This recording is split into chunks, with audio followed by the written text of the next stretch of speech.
날마다 큐티하는 여자 김양재 목사입니다.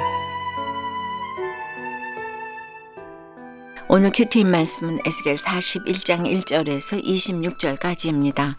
하나님 아버지, 오늘 에스겔이 드디어 새 성전에 이르러 성소로 향합니다. 저희도 은혜의 보좌 앞에 나아가기 원합니다.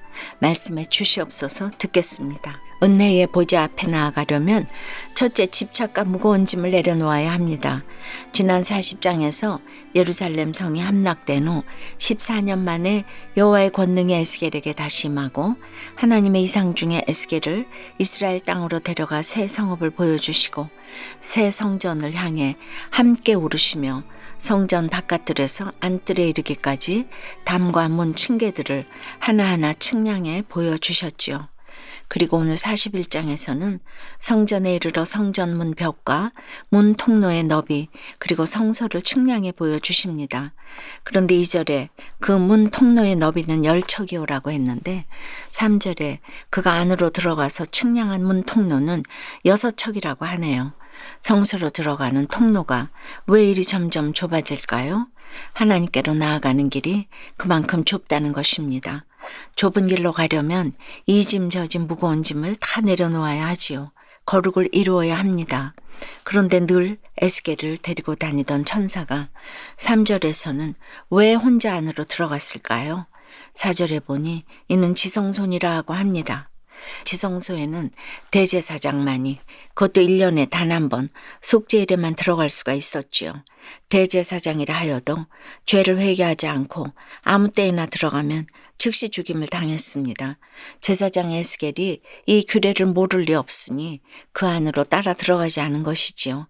그러나 히브리서 9장에 그리스도께서는 장래 좋은 일의 대제사장으로 오사 염소와 송아지의 피로 하지 아니하고 오직 자기의 피로 영원한 속죄를 이루사 단번에 성소에 들어가셨느니라 하고 하였지요.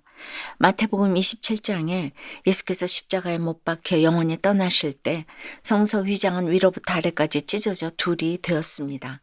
하나님으로부터 부르심을 받은 에스겔조차도 감히 발을 들이지 못했던 지성소였지만 이제는 누구나 예수 공로 의지해서 하나님께로 나아갈 수 있게 되었습니다. 내 몸을 성전과 지성소로 삼아 주셨습니다. 이 은혜를 잊지 말아야 합니다. 여러분 어떠세요? 좁은 길을 가기 위해 내려놓아야 할 나의 욕심과 집착, 무거운 짐은 무엇입니까? 여러분은 내 몸이 성전이요 지성소임이 인정되세요? 은혜의 보좌 앞에 나아가려면 둘째, 아래층에서 중층으로, 중층에서 위층으로 믿음의 성숙을 이루어야 합니다. 5절부터는 성전의 벽과 성전 3면에 있는 골방을 보여주십니다. 그런데 6절에 그 3면 골방이 성전 벽 밖으로 그 벽에 붙어 있는데 성전 벽 속을 뚫지는 아니하였으며 라고 해요. 이 말인즉슨 아무리 넓은 골방이라도 성전 외벽을 뚫고 나가지 않고 성전 벽에 마치 계단처럼 딱 붙어 있다는 것이지요. 우리도 그렇습니다. 교회 벽을 뚫고 나가지 말고 이렇게 딱 붙어 있어야 합니다. 7절에 이 두루 있는 골방은 그 층이 높아질수록 넓으므로 성전에 둘린 이 골방이 높아질수록 성전에 가까워졌으나 골방은 아래층에서 중층으로 위층에 올라가게 되었더라는 말씀도 그렇습니다.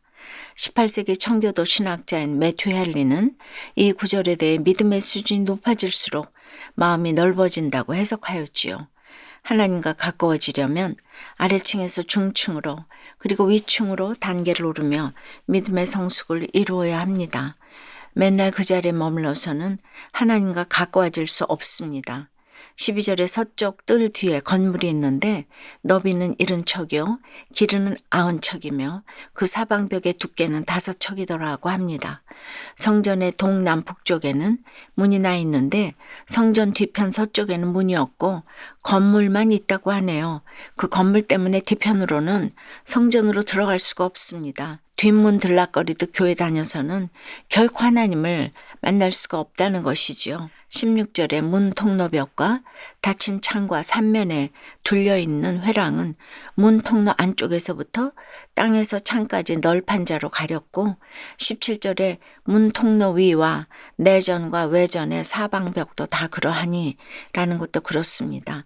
성전 내부를 그룹과 종려나무를 새긴 널판 자로 완전히 막았습니다. 그룹과 종려나무는 거룩을 의미하지요.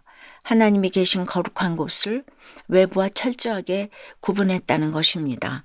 그리고 22절에 곧 나무제단의 높이는 3척이요 길이는 2척이며 그 모퉁이와 옆과 면을 다 나무로 만들었더라고 합니다. 그런데 솔로몬 성전은 어땠습니까? 열왕기상 6장에 보면 온 성전을 금으로 입히기를 마치고 내소에 속한 제단의 전부를 금으로 입혔더라고 하였지요. 솔로몬 성전은 금으로 입혔더라가 주제가인데 에스겔이 본 새 성전은 제단도 디딤판도 다 나무로 만들었다입니다. 이것이 뜻하는 바가 무엇이죠? 우리 주님도 친히 나무에 달려 그 몸으로 우리 죄를 담당하셨지요. 여기서 나무는 십자가를 의미합니다. 베드로는 은과 금은 내게 없거니와 내게 있는 이것을 내게 주노니 나사렛 예수 그리스도 이름으로 일어나 걸으라 하였지요. 온 성전을 금으로 입혔다고 내가 구원되는 것이 아닙니다. 나무 십자가에 달리신 나사렛 예수 그리스도 이름만이 우리를 살립니다. 적용 질문 드립니다. 여러분의 믿음은 지금 어느 층에 머물러 있습니까? 아래층에서 중층으로, 중층에서 위층으로 오르기 위해 오늘 내가 결단해야 할 것은 무엇입니까?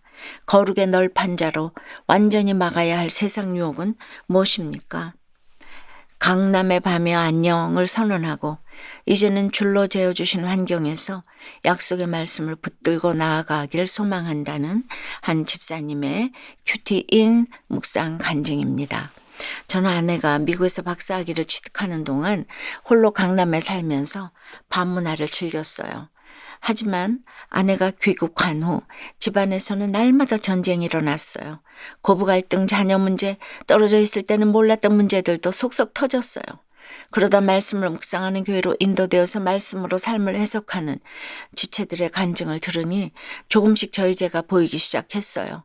다른 사람 앞에서 절대 제 이야기를 하지 않던 저인데 공동체 앞에서 유흥을 즐기며 흥청망청 돈을 쓰고 2억 원의 빚을 진 사실도 털어놓게 되었어요. 그러나 여전히 세상 성공에 몰두하며 가족과 공동체는 늘 뒷전이었지요. 그러던 어느 날 갑자기 제가 공동체의 소그룹 리더가 되었어요.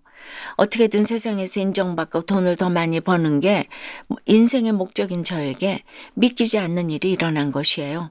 그런데 오늘 2절에서 5절까지를 보니 지성소를 향해 갈수록 통로는 좁아지고 벽은 더 두꺼워진다고 하세요.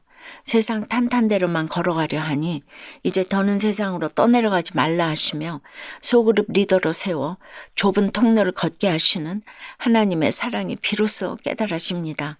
비록 제 믿음으로는 가기 힘든 길이지만 에스겔이 사로잡힌 가운데서도 회복의 말씀을 믿고 주를 의지했던 것처럼 저도 제게 줄로 재어주신 환경에서 약속의 말씀을 붙들고 나아가기를 소망해요. 저의 적용은 일주일에 2번 이상 일찍 귀가하여 가족과 함께 저녁 식사를 하며 자녀들과 시간을 보내겠습니다. 회사 일이 힘들고 바쁘더라도 매일 큐티로 깨닫게 된 저희 죄를 소그룹 공동체의 SNS로 나누겠습니다. 입니다. 은혜의 보좌 앞에 나아가려면 무엇보다도 내 집착과 무거운 짐을 내려놓아야 합니다. 아래층에서 중층으로, 중층에서 위층으로 믿음의 성숙을 이루어야 합니다. 그런데 여러분, 하나님은 왜 이토록 세밀히, 이토록 정밀하게 새 성전을 측량해 보여주셨을까요? 반드시 그대로 새 성전을 지어주심으로 하나님의 약속이 괜한 약속이 아니라는 것을 보여주시겠다는 것입니다. 이스라엘도 그렇게 반드시 회복해 주시겠다는 것이지요. 그러니 이제 너희도 각자의 믿음을 하나하나 구체적으로 측량하고 점검하라는 것입니다. 말씀으로 측량하고 점검해서 구체적으로 세밀하게 끊을 것은 끊고 결단하고 적용하라는 것입니다. 기도드립니다. 주님, 오늘도 저희를 데리고 성전에 이르셔서 성소를 측량해 주시고 지성소까지 보게 해주시니 감사합니다. 은혜의 보좌 앞에 나아가려면 집착과 무거운 짐을 내려놓고 아래층에서 중층으로, 중층에서 위층으로 한층 한층 믿음의 성숙을 이루어야 하는데 여전히 물질과 쾌락의 층에서 올라가지 못하고 세상 유혹에서 벗어나지 못하는 것들이 있습니다. 주여 용서해 주시옵시고 정말 이제라도 그룹들과 종려나무를 새긴 거룩한 널판 자로 세상을 가리고 주의 보좌 앞으로 나아가는데 부족함이 없기를 소원합니다. 도와주시옵소서. 이 시간 부부간 고부간 부모 자식 간에 갈등이 있는 가정들을 찾아가 주시옵소서. 기나긴 코로나 팬데믹으로 남편도 지치고 아내도 지치고 아이들도 지쳐갑니다. 오늘 성소로 들어가는 통로 하나님께로 나아가는 길이 점점 좁아진다고 하셨는데 나와 내 가족의 구원을 위해 이런 좁은 길 험한 삶의 시간을 잘 통과하기 원합니다. 친히 나무 십자가에 잘 달려서 좁은 길 십자가의 길을 잘 갈 수 있도록 도와주시옵소서. 함께해 주시옵소서. 예수 그리스도 이름으로 기도드리옵나이다. 아멘. 지금까지 우리들 교회 김양재 목사님이었습니다. 큐티에 도움받기 원하시는 분들은 QTM 홈페이지 qtm.or.kr 또는 유튜브에서 QTM을 검색하시면 도움받을 수 있습니다. 자세한 문의사항은 지역번호 031-705-5360번으로 문의하시기 바랍니다.